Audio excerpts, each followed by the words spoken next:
முயற்சி செய்தது, ஆனா மிட்டாய் கனமாக இருந்தது. நண்பர்கள் வந்து சிரித்து கேட்டார்கள், நாங்களும் சேர்ந்து உதவலாமா என்றார்கள்.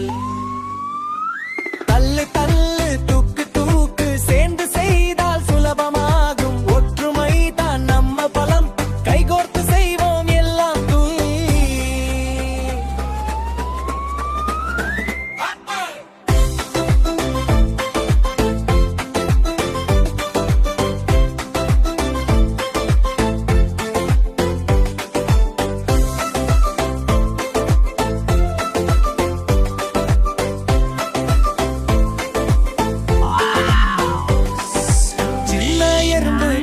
கொண்டது சேர்ந்து செய்தால் வெற்றி வந்தது. நாமும் இப்படி ஒன்றாக இருப்போம், நல்ல நண்பர்களாக வாழ்வோம்.